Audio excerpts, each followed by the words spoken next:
Labrīt, un sveici jūs! Ceturtdienu mēs turpinām ar apostolu Pāvilu atvadu runu no Efeziešu vecājiem. Šodien 20. nodaļā no 32. panta. Un tagad es jūs uzticu Dievam un viņa žēlistības vārdam, kas spēj jūs uzcelt kā namu un dot mantojumu līdz ar svētājiem. Pāvils uztic viņus Dieva žēlistībai, viņš uztic viņus viņa žēlistības vārdam un atgādina, ka Dievs spēj viņus uzcelt kā namu un dot mantojumu līdz ar visiem svētājiem. Ko labāk mēs varam darīt, kā uzticēt visu Dievam? Vakardien ir pagājis, rītdien nav droši, bet kas ir droši, ir, ka mēs uzticam visu Dievam un ka mēs šodien apņemamies staigāt ar viņu, ka mēs lūdzam katru dienu pie rokas ņem un vadi, kungs mani pats. Līdz beigsies mūža gadi un gaišs būs skats. Ne soļa es bez tevis iet negribu, ņem mani līdz pie sevis, kur iesi tu.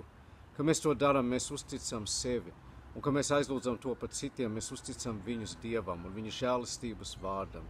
Dievs ir spējīgs mūs uzturēt. Viņā mēs dzīvojam, rosimies un esam. Viņš gādā par visām mūsu vajadzībām. Dieva vārds mums saka, mans Dievs apmierinās katru jūsu vajadzību pēc savas godības pilnās bagātības Kristu Jēzu mūsu kunga. Tā kā vislabākais, ko mēs varam darīt, ir sevi uzticēt Dievam. Mēs nevaram kontrolēt dzīvi. Mēs varam ļoti maz ko. Mēs zinām, mūsu paša spēks ir vājs. Kā dziesmai teiks, ja paša spēks mans balss, es nāvē nogrimstu. Ja tava roka mani vēd, es briesmās pastāvu. Tā ir lūkšana, lai Dievs ņem mūs gūstā, lai viņš mūs tura pie sevis, ka mēs paļaujamies uz viņu, ka mēs uzticam visu viņam, ka mēs esam pareizā vietā. Un ka mēs esam visu viņam uzticējuši, tad mums vajag atlaist rokas. Mums nebūs rūpēties, raizēties, bēdāties. Ja mēs esam uzticējuši Dievam, tad sekosim viņam. Zināsim, ka visas lietas nāk par labu tiem, kas Dievu mīlē, kas pēc viņa mūžīgā nodoma ir aicināti. Nemēģināsim stūrēt. Ļausim, lai Dievs vada, un mēs sekosim, un tad mēs esam pareizā vietā. Tas, ko Pāvils darīja, viņš zināja, ka viņš efeziešu vecājs vairs neredzēs nekad šī dzīvē.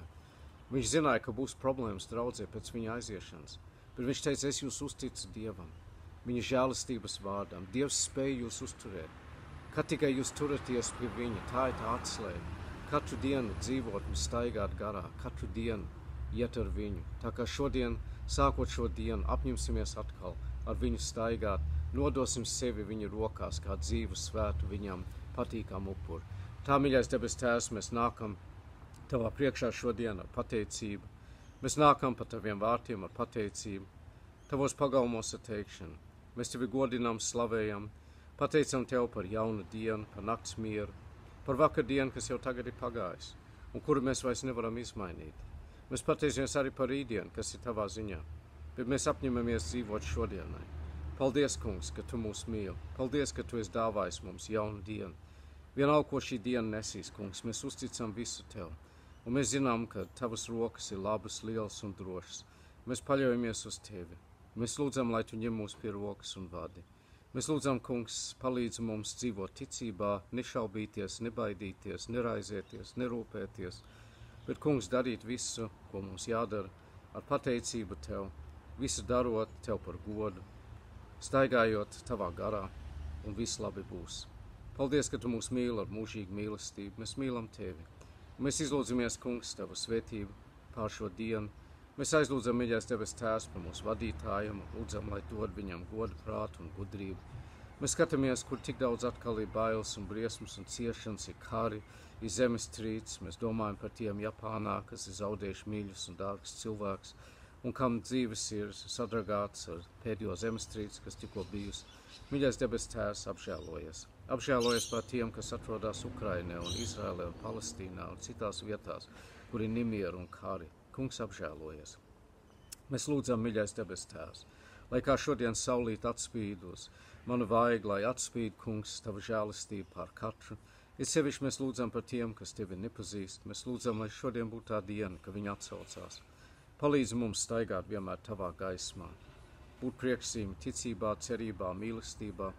Piedod mums mūsu grēkus, šķīsti mūs un atjauno. Mīļais debes Tēvs, mēs aizlūdzam par slimājiem, par tiem, kam ir grūtības, bēdas, ciešanas, sāpes. Visu nododam Tev, un kopā putniņiem, kas dzied šodien tik skaisti, mēs arī paceļam savas balsis ar pateicību, un kopā lūdzam mūsu Tēvs debesīs. Svētīts, lai top Tavs vārds, lai nāk Tava valstība, Tavs prāts, lai notiek kā debesīs, tā arī virs zemes. Mūsu dienišķo maizi dod mums šodien, piedod mums mūsu parādus, kā arī mēs piedodam saviem parādniekiem. Neieved mūsu kārdināšanā, bet atpestī mūs no ļauna, jo Tev pieder valstība, spēks un gods, mūžīgi mūžos. Āmen. Tā, mīļie draugi, lai svētīgi jums šī diena, Dievs ir jums, līdz atkal tiksimies, Dieva palīga cerk, tas būs atkal rītdien.